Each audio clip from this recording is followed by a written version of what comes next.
friends, welcome to our channel. இன்னைக்கு நாம பார்க்க போறது சூப்பரான ஒரு ரெசிபி தான். வாங்க வீடியோக்குள்ள போலாம். நான் ஒரு பவுல் எடுத்துர்க்கேன். பவுல்ல உப்பு சேர்த்துக்கலாம். மிளகாய் தூள் சேர்த்துக்கலாம். இது பாத்தீங்கன்னா பன்னீர். வீட்லயே ரெடி பண்ண பன்னீர். இந்த பன்னீர் இதுல போட்டுக்கறேன். இதோட அளவுகள் எல்லாமே நான் டிஸ்கிரிப்ஷன் பாக்ஸ்ல கொடுக்கறேன், செக் பண்ணிக்கோங்க. மூணையும் நல்லா கலந்துக்கலாம். பன்னீர், உப்பு, மிளகாத்தூள் மூணும் நல்லா கலந்தாச்சு. இதுல நான் மைதா சேர்த்துக்கிறேன். மைதா உங்களுக்கு பிடிக்காது அப்படின்னாக்கா மைதாக்கு பதிலாக நீங்க கோதுமை மாவு சேர்த்துக்கலாம். இப்போ நல்லா கலந்துடலாம். எல்லாம் நல்லா கலந்தாச்சு. இதுல தண்ணி சேர்த்துக்கலாம். தண்ணி கொஞ்சமா தான் சேர்க்கணும், எடுத்தோடனே ஃபுல்லா சேர்க்க கூடாது.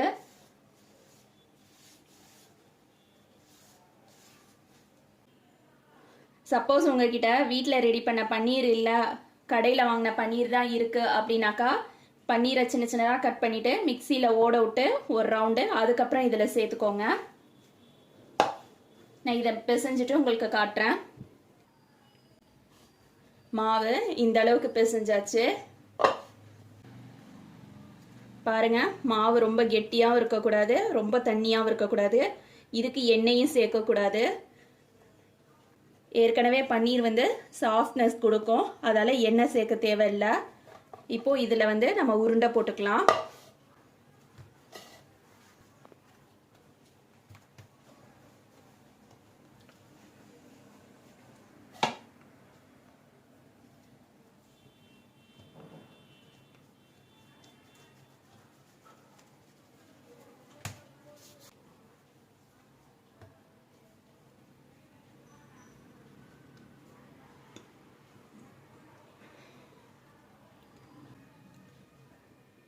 நமக்கு வேணுங்கிற சைஸ்ல உருண்டை போட்டுக்கலாம். நான் இந்த சைஸ்ல போட்டிருக்கேன். இதே மாதிரி எல்லாத்தையும் உருண்டை போட்டுட்டு காட்டுறேன். ஒரு உருண்டை எடுத்துக்கலாம். கொஞ்சமா சப்பாத்தி கல்ல எண்ணெய் தேய்ச்சிட்டு இதை நல்லா திரட்டிக்கலாம்.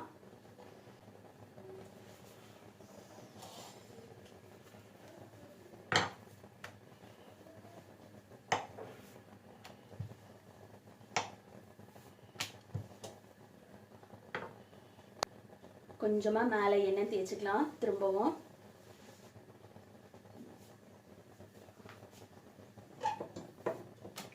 இத இந்த மாதிரி ஃபோல்ட் பண்ணிக்கலாம்.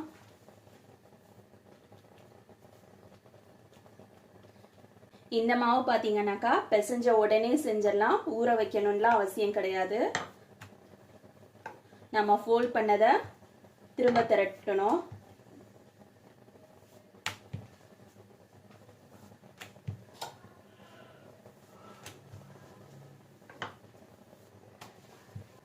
தோசை சட்டி அடுப்புல வச்சுட்டு சட்டி சூடு வரவும் நம்ம திரட்டி வச்சிருக்கத போட்டுடலாம்.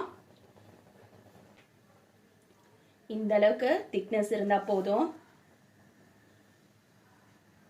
சட்டியில போட்டுடலாம்.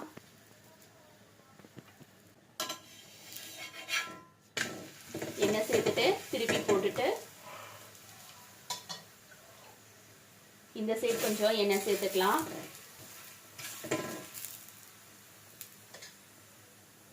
கொஞ்சமா எண்ணெய் சேர்த்தா போதும். அடுப்பு மீடியம் ஃப்ளேம்ல தான் வைக்கணும், ஹை ஃப்ளேம்ல வச்சா தீஞ்சு போகும். ஒரு சைடு கலர் வந்திருக்கும், நம்ம திருப்பி போட்டுக்கலாம்.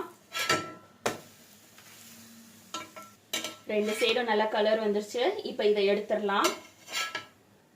நான் இன்னொன்று போட்டுறேன். இப்போ இது சூடா இருக்கு. லேசா அந்த அளவுக்கு தட்டிக்கலாம், ரொம்ப வேகமா தட்ட வேண்டாம். பிச்சு காட்டுறேன் பாருங்க எந்த அளவுக்கு சாஃப்டா இருக்குன்னு சொல்லிட்டு.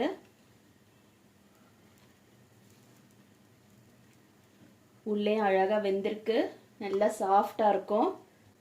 இதுக்கு இதுக்கு காம்பினேஷன் பார்த்தீங்கன்னாக்கா ஆனியன் ரைத்தா தான், வேற எதுவுமே வந்து அவ்வளோ நல்லா இருக்காது. இதே மாதிரி நீங்களும் உங்கள் வீட்டில் செஞ்சு பாருங்க. தேங்க்ஸ் ஃபார் வாட்சிங்.